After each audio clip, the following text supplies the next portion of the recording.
Good afternoon. I am Rona Nicholson, I'm Abrielle Norwick. and she will be the first interviewer. All right. So, what motivates you? What motivates me is I like to think of how I would like to feel at the end of each day rather than how I would like to feel at the beginning of each day. The end of each day, I would like to lay my head in bed knowing that I gave the day my all and that there's nothing more that I could have done to accomplish my goals at a quicker pace.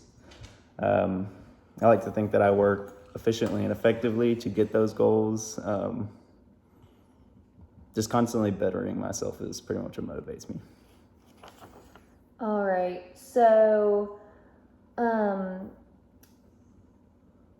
let's see. What have you done to improve yourself during the last year?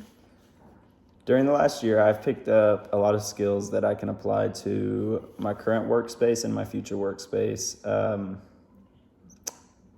I've put in a lot of hours on the clock and a lot of hours behind a textbook, trying to learn as much as possible to better impact my future and allow me to use all the resources that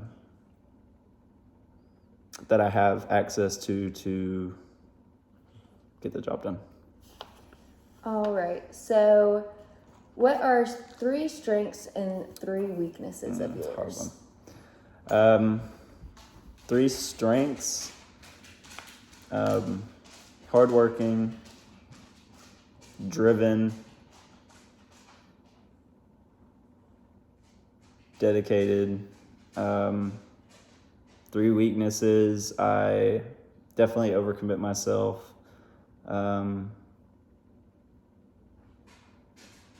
Not always the most compassionate, and not always. Sometimes I'm a little late. It's not always the best timely manner. All right. So, give an example of a time that you showed good time management while balancing multiple projects. This week, on Monday, I started a renovation project on my boss's house while he went to Chicago for 3 days, and a project that's supposed to take about 4 or 5 days, I've got knocked out in about 2 to 3 days while knocking out a 4-page paper for class, a project which we are working on now, and homework for a few of my other classes. So I feel like that's a good example of multitasking. All right. So, let's see. Tell me about a time when you learned something new. Which time?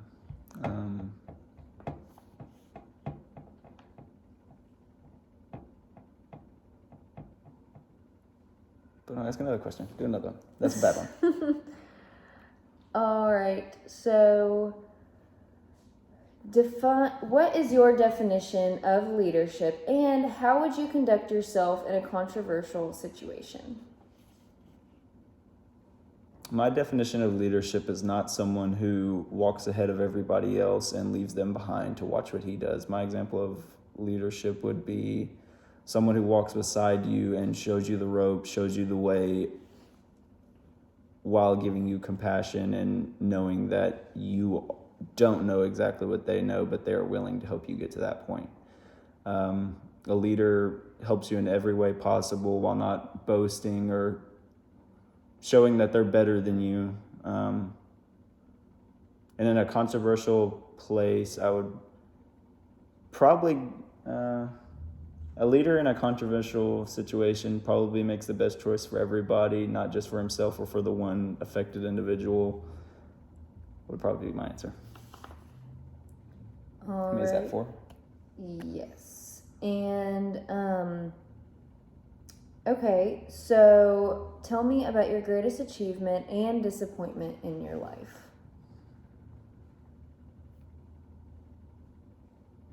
My greatest achievement is staying in school this long, and keeping a job for this long, or at least like knowing that I will keep this job for this long.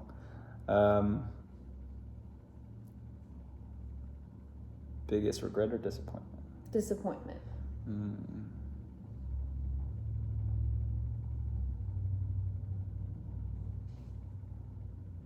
I don't know if I'd necessarily say disappointment, but one of my biggest like regrets is leaving Memphis and not being able to see my nieces and nephews grow up, and not being able to see my mom and dad often, and not being there when I probably should be. It's probably my biggest regret. All right.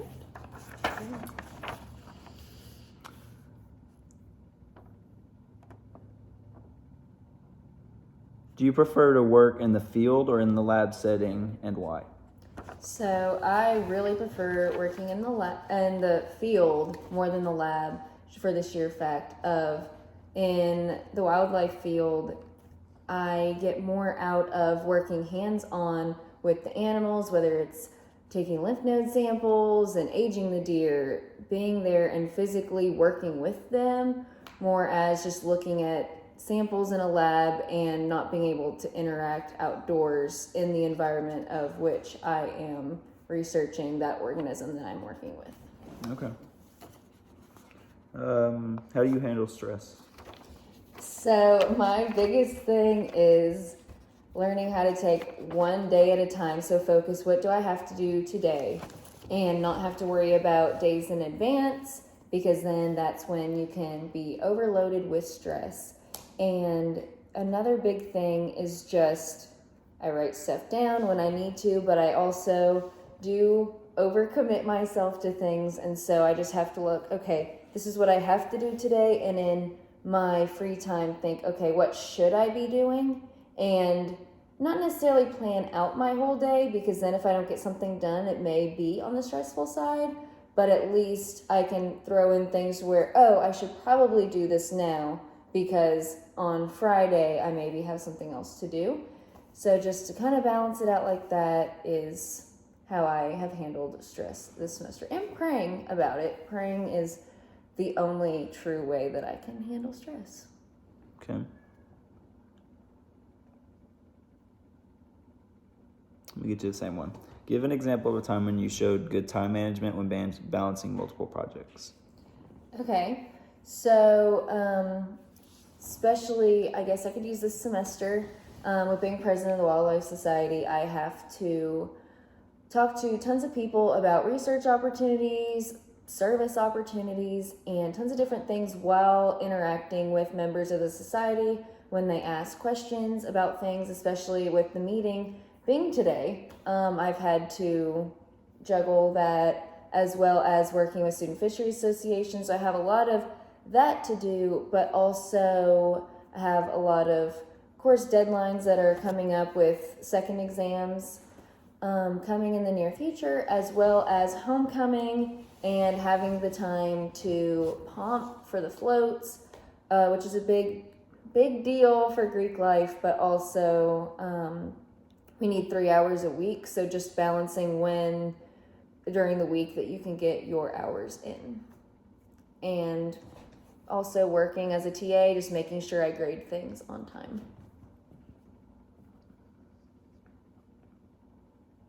If you were choosing someone for this job, what kind of position would you select? What kind of person would you select? Okay. For a wildlife position, especially, I would want to pick someone that is very eager and willing to learn, because there's so many things that you can learn within a science field, and you can never stop learning, and you can never learn too much. So someone who's definitely eager and has a passion for it, as well as someone who can be organized with what needs to be organized throughout whatever they might have to do in that position, but also great with people, because basically when you're managing wildlife, people are the number one management per se for wildlife. And so basically work well with people, and to honestly really want to be hands-on, because that's a big thing, especially working with animals, whether it's waterfowl or deer. You have to be hands-on, whether you're, again, taking samples from something, recording data about that animal. So someone who doesn't mind getting their hands dirty. Okay.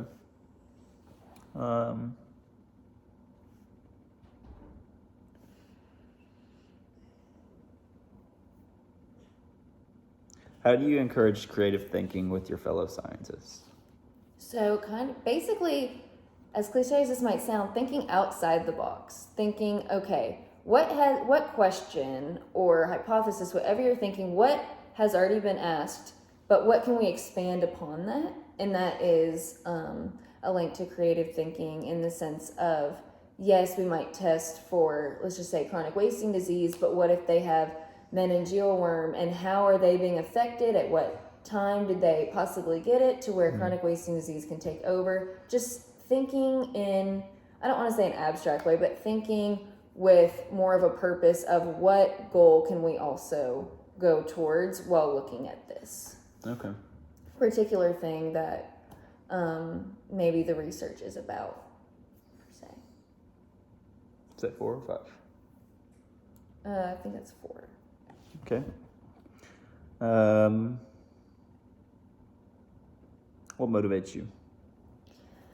Motivates me is honestly, I have a chance to wake up this morning. Everybody has a chance to live another day on earth. And it's just the kind of thing I'm just having to remember to be thankful for that and not think, oh, it's raining today. And just, you don't think about the negatives, but you think about the positives. Oh, you woke up today. Oh, I get to lead a Wildlife Society meeting today as their president as a junior. Yeah. I get to work with homecoming stuff and being a part of a sorority that, especially a Christian sorority, just one that you can, and plus meeting people. You get to meet a bunch of people during this time.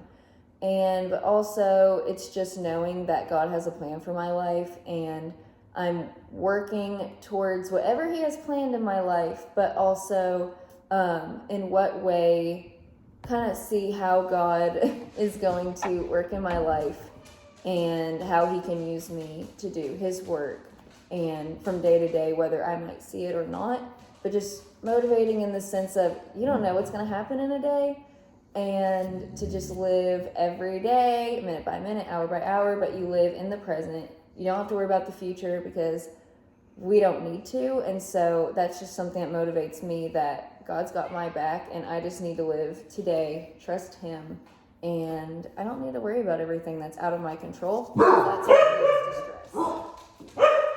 On that note,